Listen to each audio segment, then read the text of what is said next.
Hi, you're listening to Behind the Bib podcast with Lisa Watkins. Real talk for every runner. Greetings and salutations, everyone, and welcome to another episode of Behind the Bib, where we have real talk for every runner. I am your host, Lisa Watkins, and I am so delighted to be here this afternoon, back in my space. And with all of my things, my lighting and my regular microphone and my sound dampening system and all of the stuff, right? So I've worked really hard to try to put together a little system that sounds good, looks good, does all the things. And so when I had to go on the road unexpectedly, I was like, what am I going to do? And I felt like I failed you all because the sound wasn't right and the lighting wasn't right and all that stuff. And then I had to check myself. I was like, Lisa, progress, not perfection. It'll be okay. Hi, y'all. I'm Lisa, and you're listening to Behind the Bib. Today, I am talking training, as in marathon training, because if y'all been keeping up with me on social media, you and the 7 other people that are doing it, I am training for my third actual marathon for training for the Every Woman's Marathon that's going to be this November in Scottsdale, Arizona. And boy, I never thought that I would say that I'm training for my third marathon. I thought marathon number 1, bucket list thing, I'm just going to do it, and that's all I'm going to do. And then I talked my running buddy into doing her first marathon, and we had so much fun during that marathon. We were like, well, if we've trained for 1 and I've trained for 2 and we've done those, then why can't we train for 3? And that one was a lot of fun. And so we're doing my third, her second in Scottsdale, Arizona this November for the Every Woman's Marathon. Now, if you haven't been keeping up with the Every Woman's Marathon, I talk about it a whole heck of a lot on here because I just absolutely adore that race. Last year was their inaugural, boy, I have so much trouble with that word, inaugural. It was their first race. Last year, it was the first time they've done it, and they just knocked it out of the park. They had a few little tiny hiccups, but comparatively speaking, they were tiny. And so I'm really looking forward to this year because I bet it's going to be just as fabulous as it was last year. So it just goes to show you that you don't have to be fast, you don't have to be trying to be cute, you don't have to be small, thin, wave-like, all of the things to train for a marathon. If you want to do a marathon, then go out, start training for 1, set your goal. Try to, maybe if you're worried about pace or anything, cutoff times, anything like that, go out there and look up the ones that have a longer cutoff time, like the Every Woman's Marathon. It has a 7 hour and 45 minute cutoff. And so that's a pretty generous cutoff time. And so, you never know. If you've always wanted to do a marathon, what's stopping you? Right? To those of you that liked, followed, shared, did all of the things on all of the social media sites, on Facebook, on Instagram, on what's that other one I do? Oh, TikTok and YouTube. Thank you so much. All of that really does help. If you're a content creator out there, you know how much it means. Every like, every share, every comment, every response, all of that stuff really matters and helps you get your content out in front of other people. So if you have done that for me and for Behind the Bib, thank you so much because you have helped get this content in front of other runners like you and like me. And so thank you from the very bottom of my heart. I appreciate it. All right. So apparently, I have another bad joke to tell you guys. So I started a new segment on Behind the Bib called Good Reviews and Bad Jokes, where I get to selfishly tell all of the bad jokes in my repertoire that I have built up over the years. And so you get to listen to it. Aren't you glad? And apparently I owe you guys one because I got a comment recently that I think this bad joke is dedicated to everyone out there. Thank you to Kyle Walker from Back of the Pack podcast. He thinks this goes out to everyone. All right. So, what do you call a mother that doesn't answer the phone when her daughter calls? Again, you call her again. All right, I know, bad mom joke. And that one goes out to all the moms out there that get the phone calls and the phone calls and the phone calls and the phone calls. I know when my kids call me twice, I better answer because that means it's important. That's our low code. All right, today, folks, we are talking marathon training. And so I wanted to share with you a couple of things that, actually, it's more than a couple of things. It's several things that I wish I would have known when I was training for my first marathon. Maybe even my second. No, I think I knew these for my second one. I definitely know these for my third. So I thought I would share a little bit of wisdom with you. So I wanted to share a few things that I have learned over the past several years. These are things that I wish I would have known before I trained for my very first marathon. So if you've been listening to me and you're like, what the heck, let's go out there and we're going to sign up for Every Woman's Marathon. It has 7-hour, 45-minute cutoff. It's going to be great. It's going to be fine. It's going to be wonderful. It really is. It is going to be great. It is going to be fine. It is going to be wonderful. There are a couple of things, however, that I wish I would have known before I walked into that very first marathon. So hopefully you don't freak out the way I might have freaked out. But just so that you don't think that you're alone and that you start freaking out too, because I definitely freaked out with some of these. I don't want you to do that. I don't think you need to do that. And that's why I'm going to talk about it on this podcast. So settle in. If you're out there and you're on your long run, or if you're on your short run, or if you're doing laundry, you're chopping the vegetables, or you're doing the gardening, settle in and let's talk about the things that I wish I would have known before my first marathon. And we're going to start off with a doozy. Let's talk about the toenails. Yep, we're going to go right on in there with the toenails. So, you're going to spend a lot of time on your feet. And when you are doing so many miles, and at the end of those miles, your form is just not necessarily the best. And you know what? I'm going to say but what I really mean was my form. Like at the end of 18 miles or 19 miles or hell, 13 miles, my form is just not pristine, right? And so that means I might have shifted into the shuffle, right? Where you're just like shuffling down and you're just trying to slog the mile through the miles and do the things, right? That means that your foot tends to slide forward in the shoe. So maybe not the best running form, but it happens, and it happens to a lot of people. And one of those reasons, especially if you're doing a lot of downhill training, is your toes start to... my toes, I'm going to use the my language, the correct language. My toes start to slam forward to the front of my shoe, and they do that over and over and over and over. And the first toenail I lost, I was like, what is happening? Why are my toenails falling off? They've turned black and they're falling off and they're so ugly and blah, blah, blah, blah, blah. But you know what? It was fine. It turns out this happens to a lot of people. A lot of runners lose toenails. It's kind of like, now that I understand it, it's kind of like a badge of honor. Oh, how many toenails have you lost? I've lost 5 toenails. How many toenails have you lost? Well, I have lost 6 toenails. What's the biggest toenail you've lost? So we have this whole discussion about losing toenails. Is it right? Is it like, are you having the best form and all that jazz? If it happens, I don't know. I just know that happens to me, and it's happened to a bunch of other people. And so yeah, losing toenails is a thing. Now, ladies or even gents out there, if you've got a special event coming up and you have lost said toenail, this is something I learned this very year, and I'm 47 years old and didn't know this. But if you're going to the nail salon and you're having to get the things done for said event, say you have to wear open-toed shoes and you've got gnarly runner's feet that look like, I don't know, they've been putting in 50 miles a week through God knows what kind of weather, they're sometimes not the prettiest things.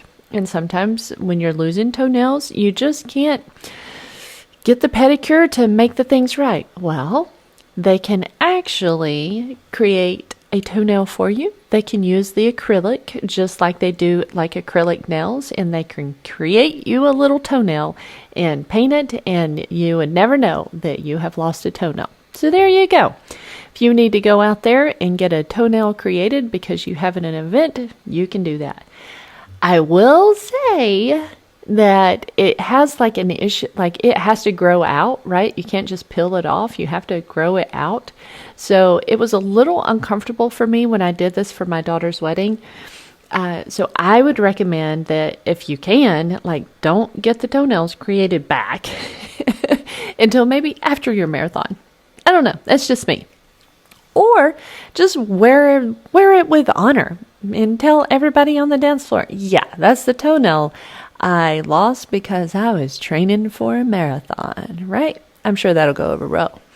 So anyway, toenails, you're going to lose them. Don't worry about it. Everybody does. It's fine. It'll be okay. It's really quite painless because once you kill it, you just kind of have to wait for it to fall off. And that's the yucky part, but it's really okay. Don't freak out. It'll be all right. Thing number 2 that I wish I would have known is the time. And so before I started training for this marathon this year, I sat down and I talked to my significant other, to my special little hubby. And I said, so you remember that thing that I told you, like we were not going to do another marathon, blah, blah, blah. Well, so I'd really like to do another one, and it takes a lot of time. And so I didn't want to just selfishly commit and say, hey, I'm doing this and it's going to take me a lot of time away from home, away from all the things. But it does. It does take a lot of time to train for a marathon. That's one of the reasons why a lot of people's favorite distance is like half marathons, because you don't have to train as long. And so it's not just the training for the running. So you can do just the training for the running, but it's really like I have gotten the best results if I do cross training and I do recovery and all those other kinds of things, right? And so you spend a lot of time on your feet, and it's just gonna take a lot of time. Like you're going to be going for runs in the evenings or in the mornings before work, and then you're going to have your long runs, probably on the weekends, right? And some of those long runs are quite long. So if you're slogging through 16, 18, 20 miles at some points, or 3 hours for your long runs, that's a long time to be on, because that's just the time running, right? That doesn't count the time that you're setting up, that you're recovering, that you're doing all this stuff. So you're going to be spending a lot of time. Also, that means that if you're used to going out to happy hour with the buds and on Friday evenings, but you've got a long run starting on Saturday morning in August in Alabama, when you have to get out there at 6 o'clock because it's 80 degrees at 7 o'clock, you're just going to be spending time away from those folks. Now, bonus points if you convince those folks to train for the half marathon or the marathon with you. So then you've got your friends out there, slogging through the miles with you, and it's not so lonely. And we'll get to that loneliness in a little bit. Number 3 is just let go of perfection. And my God, I know I'm preaching to the choir. Am I preaching to the choir? No. If I was the choir, I need to be preaching to myself on this one. I know that I need to let go of perfection. So for this training cycle, I'm using the Runna app, and I'm actually really enjoying it. And I've talked to several other people that are really enjoying the Runna app as well. And so, but the thing is, if you put a list in front of me with like specific exercises to do, or specific paces to hit, or specific types of run, like rolling 800s or tempo runs or whatever, on this day and that day and this day, my heart just really, really, really wants to just check those off. I just want to check them all off, and I don't want to skip one. But that's not what life is, right? Sometimes you find out that your brother's been diagnosed with cancer and you got to leave and you got to go help him through his first treatments, right? Sometimes life just happens. So it's progress and it's not perfection. And I have to tell myself this over and over and over. Progress, not perfection. Progress, not perfection. Because it will never be perfect. Your training plan will never be perfect. You're going to get injured. I'm not saying you. I'm just saying you could get injured. You're going to go out of town. You're going to go on travel. You're going to have to log some miles on the treadmill. Not necessarily great. You're going to have, I don't know, tons of rain, tons of heat come through. The training plan is not going to go perfect. Let go of the pursuit of perfection, especially in these summer months when you look down and you're like a minute off of pace because it feels like you're running on the surface of the sun. And you're like, dang, I'm a minute off pace. Let go of perfection. Progress over perfection. Forward is a pace. Just keep putting coins in the coin jar. It's time on your feet that matters, right? So, item number 3, let go of perfection. It's not going to be perfect. It's going to be progress, though. All right, this one, oh my goodness. How many people do I know that's like, I'm going to run a marathon because I want to lose some weight? Let me tell you. I haven't met anyone yet that has lost weight training for a marathon. And this is why. You are hungry all the time. Literally all of the time. I wake up hungry. I go to bed hungry. And I'm 47 years old. So that means I eat protein like it's a second job. I literally eat protein for breakfast. I eat protein for a snack. I eat protein for lunch. I eat protein for dinner. I feel like my second job is literally eating protein. I eat so much protein, it's ridiculous, especially in the days that I either weight train, cross train, or run. And that's 6 out of 7 days of the week, right? So you're not going to lose weight. Don't think that you're going to lose weight training for a marathon. For a 5K, maybe, because you can maybe get into a calorie deficit, whatever. If that's your thing, go do it. But if you're going to be putting in the miles training for a marathon, you need to fuel your body. You're going to be tearing it down, run after run after run after run, cross train after cross train after cross train, after lifting weights, doing all the things. So you're not going to lose weight. You're not going to lose weight training for a marathon. You will be hungry all the time. Now, fill that hunger up with all of the good stuff, and it's even better for you, right? I know there was, everybody knocks on kale salads. I happen to love grilled chicken kale salads. I make a bomb kale salad, and so I love it. So I eat a lot of that when I'm doing this. But yeah, I'm not going to try to lose weight, and you are not going to lose weight either. So if you think you're going to go into a marathon and you're going to lose weight because you're going to be training so much, no. Because you are going to be hungry all of the time, and your body needs the fuel. It needs it to conduct the training. Your muscles need the fuel that you're putting in the body. All right, off of my soapbox.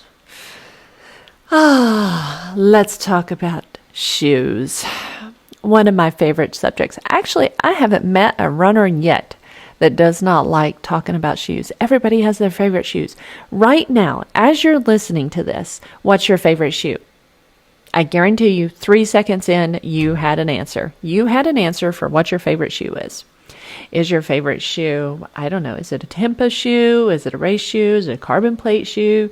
Are you a Bricks girly, Asics person, a Saucony? Who runs it on clouds? I don't know anybody that runs it on shoes. But anyway, all of that is to say shoes.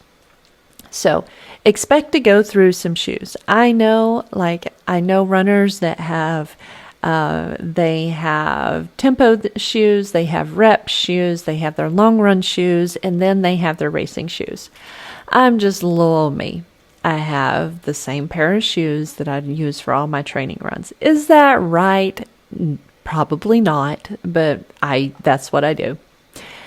When I grow up and I become a serious runner, let's hope that never happens, but when I grow up and I become a serious runner, then maybe I'll have tempo shoes and long run shoes and then racing shoes. But right now, I just have one pair of shoes that I really, really love, and those are the shoes that I wear. But you will go through your shoes. Now, these super comfortable shoes that are out there right now, they have a lot of the really great padding in them. They're wonderful. Actually, those are some of my favorite shoes.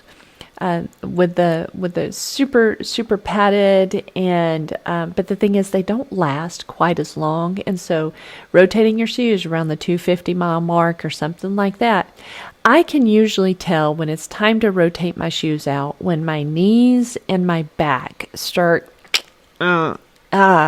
getting just wonky, right? It's just doesn't feel good, starts getting achy during the run. It's just like, I'm like, I check out my shoes, and lo and behold, yeah, they're getting worn down. They're like on their last legs. So, yeah, shoes. We all love shoes. You may have to turn over more than one pair during your training runs.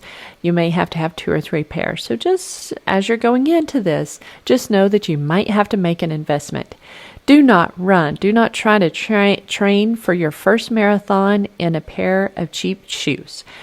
Go get the fitting, do the things, invest the money, because it's literally the most, I would say for women, it is the for all kinds of, every runner out there, your shoes are the most important piece of equipment that you can train with. For women, I will say the second most important is a good sports bra. So those 2 things. So be willing to put the investment into the shoes, get you a really good pair of training shoes, and then maybe a pair of shoes to transition into a couple of weeks, get them nice and broken in before the marathon so that you're running in like a good new pair of shoes. Okay, not a new pair of shoes. Never run in something brand new. Like, they need to be broken in a little, but you don't want to have 500 miles on them. Okay, that's all I'm saying. This may sound like it's obvious, but it's not. First of all, running, period, is hard. We are literally doing the sport the other sports use as punishment, as the other sports use as training for the sport that they're doing. That is our sport, the running part of that. So, running is hard. Training for a 5K is hard. Training for a 10K is hard. Training for a half marathon is hard. Training for a marathon is hella hard. Training during the summer for a fall marathon is hard. Y'all, this stuff is hard. Sometimes your easy runs, like conversational pace runs, easy runs, zone 2 runs, they are not going to feel easy. Just go look at some of my posts from the last week of trying to run in Kentucky. Some of these runs are not going to feel easy, and that's because they're not. It's not. Doing this is not easy. You are stressing your body a lot in some cases. So it doesn't mean you're weak. It doesn't mean I'm weak. It just means that it's really hard. It doesn't mean that your training is going to get derailed. Just keep moving forward. This stuff is not easy. If it were easy, more than 1% of the world's population would have completed a marathon. But you know what? Less than 1% of the world's population has completed a marathon. Let that sink in. Less than 1% of the world's population has completed a marathon. So, if this stuff were easy, more people would do it. It is not easy. You are not doing this. You are not training for your first marathon because you sat down and thought, wow, I want some really easy hobby and I'm going to go out and find something easy. No, we do this because it's hard, because we're searching to challenge ourselves, to overcome the next obstacle, to prove to ourselves that we can set our minds to something that we want to complete and do the things and complete it, right? We do these things not because they're easy, but because they're hard. I think JFK actually said that about going to the moon. Not because it's easy, but because it's hard. And I feel like that's a fundamental piece of the human condition is we get more enjoyment. We get more satisfaction over completing something that took us to our very edge when we thought, dang, I didn't think I was going to be able to finish, but you know what? I did. I did finish. I did do that thing.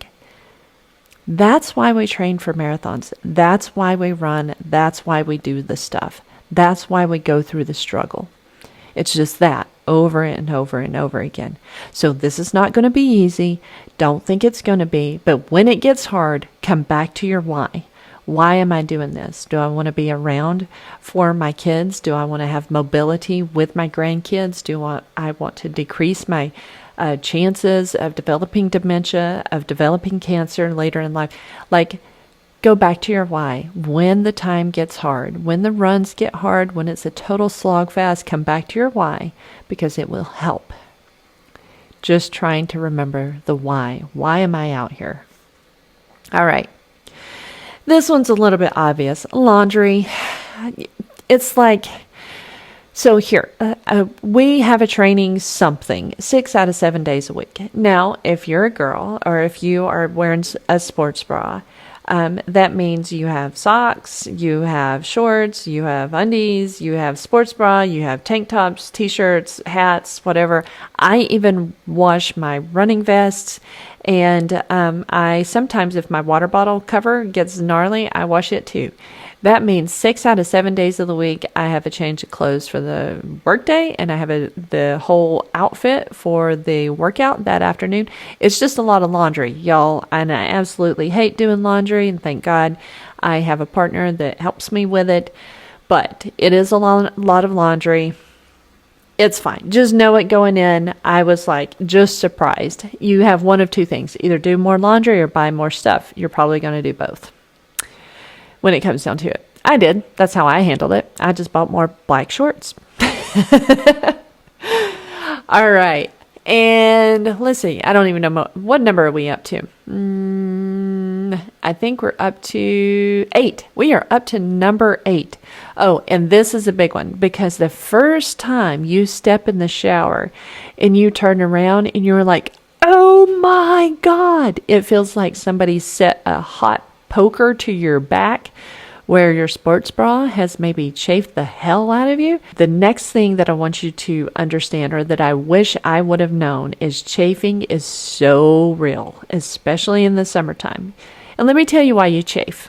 So you chafe because when we sweat, our sweat contains salt and minerals in it. And if you were to take that sweat and you were to place it under a microscope, you would see the salt and minerals.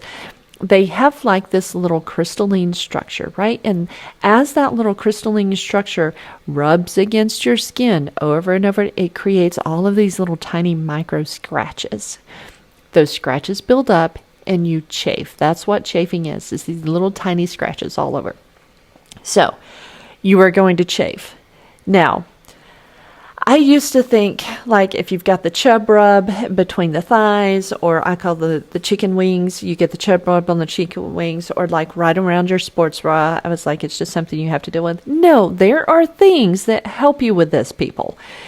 So there's all kinds of products out there. Some people just use plain old Vaseline. I've seen Vaseline out there on race courses. They'll like give you sticks of Vaseline to go and put on the places that you're chafing.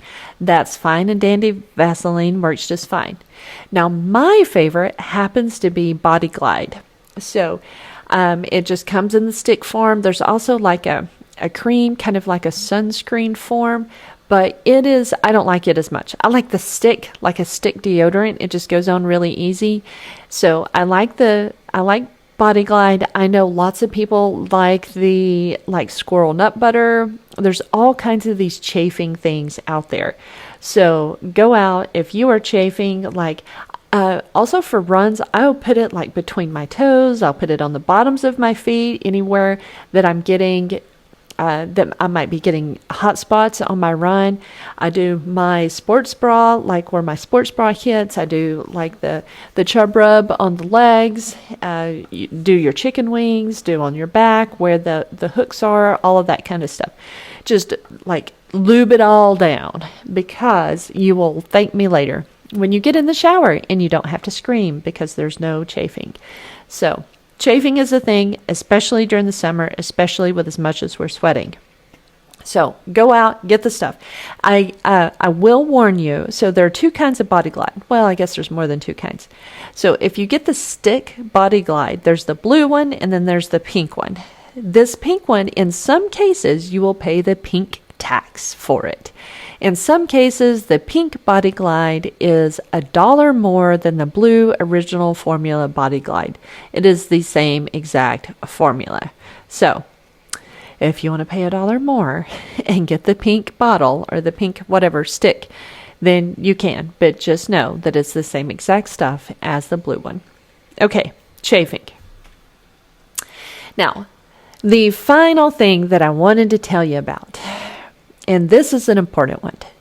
And it's funny because in all of the interviews that I've been doing on Behind the Bib, one of the things that I hear about the most is the community. And here it is.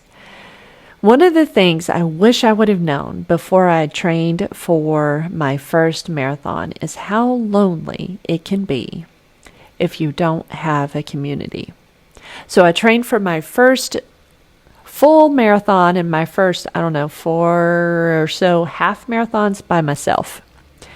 Let me tell you how much easier it is with a running buddy, with a running group, with a tribe. It is so much easier. Now, does that mean we do every single run together? No. Does that mean that sometimes on our runs we are just in our own heads and listening to music and just getting the miles in? Yeah, but we're not alone. We're out there doing it together. Not to mention that if you're out there running as a girl, it's safer to run with a partner always. But there is some loneliness involved, and that's because you're out there and in your head for a long time. So 3 hours is a long time to be out there running, wrestling with your inner demons, talking to yourself, maybe sometimes not so great in the best language that you would use to talk to anybody else with, but it can get lonely. You will spend a lot of time on your feet. In fact, just spending the time on your feet is 100% more important than hitting your recommended paces. That is scientifically proven. Just don't ask me to cite my sources. But spending time on your feet is the most important.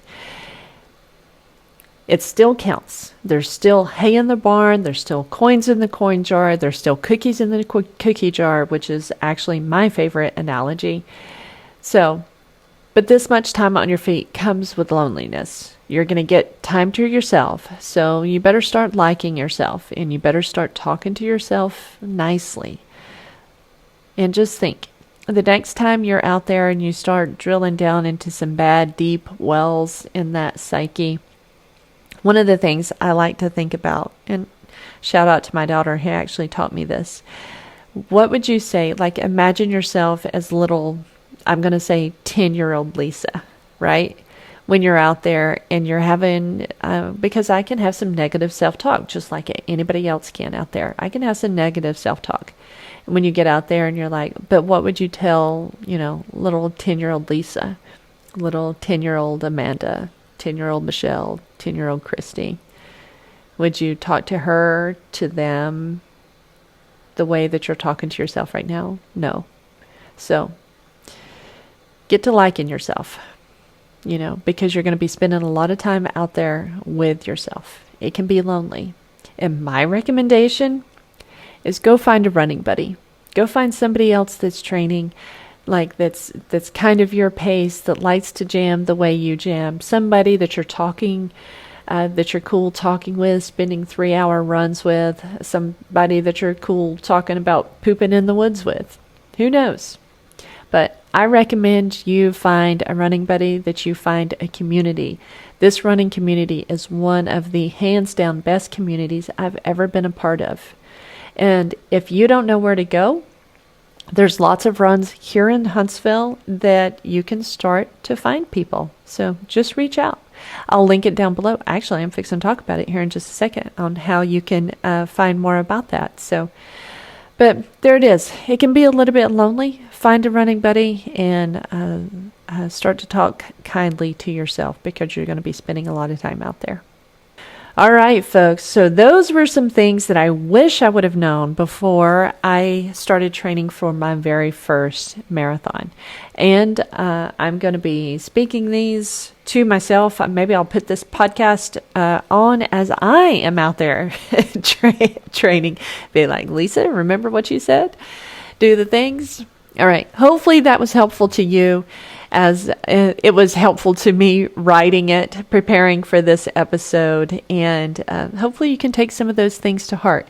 I do hope that you, if you have always wanted to train for a marathon or maybe just a half marathon, I hope you do that. So if you're not scared, you're not growing, right? Okay.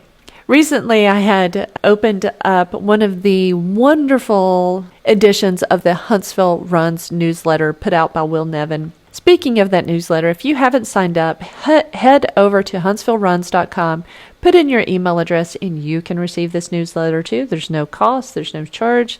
It's just a list of the runs that are happening every week. It's a wonderful resource for our running and outdoor activity community that Will Nevin puts together every Sunday on his own free time out of the goodness of his heart. Isn't he cool? But here's the thing. This was, he wrote a little blip about community in a recent newsletter, and I thought that I would share a couple of snippets from you.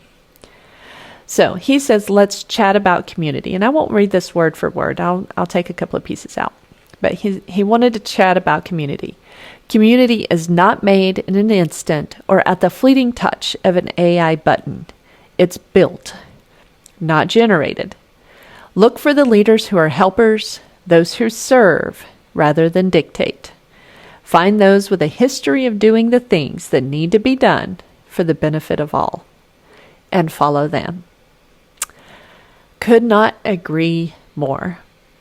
Here's hoping that you can find your own community out there, and if you can't find yours, come join mine. It's the time for us to talk about upcoming local races. So coming up this weekend this is July 18th. So this is tomorrow afternoon. Good luck, Melanie and daughter, on the Greenway Grand Prix 8K.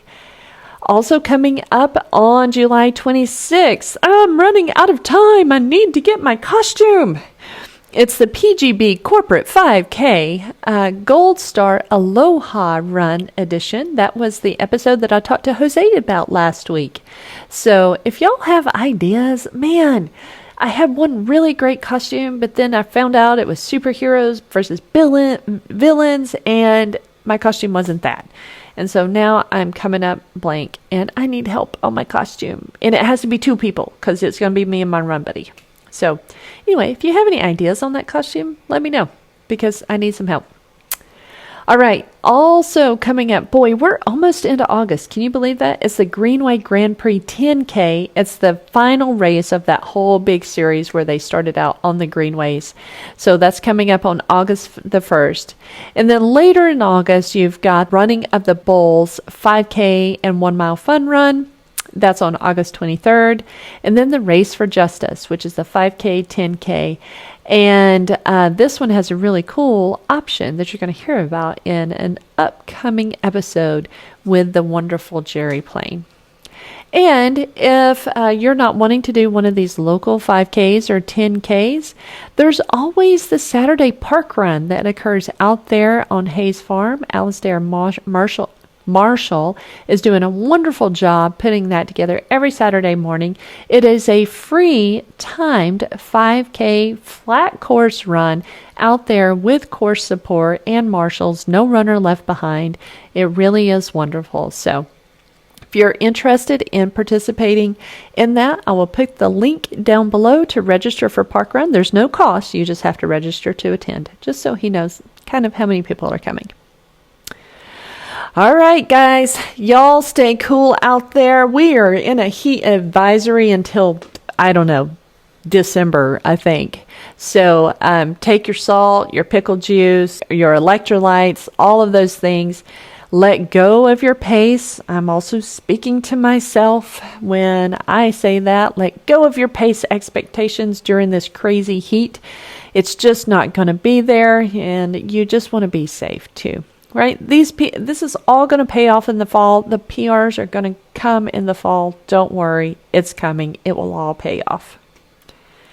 Okay, folks. do me a favor, go out there, check out Behind the Bib podcast on Instagram. I post fun stuff and I make funny jokes. At least I think they're funny. Check out Behind the Bib on Facebook, especially those Metal Monday posts, and Behind the Bib podcast on YouTube if you actually want to watch the videos.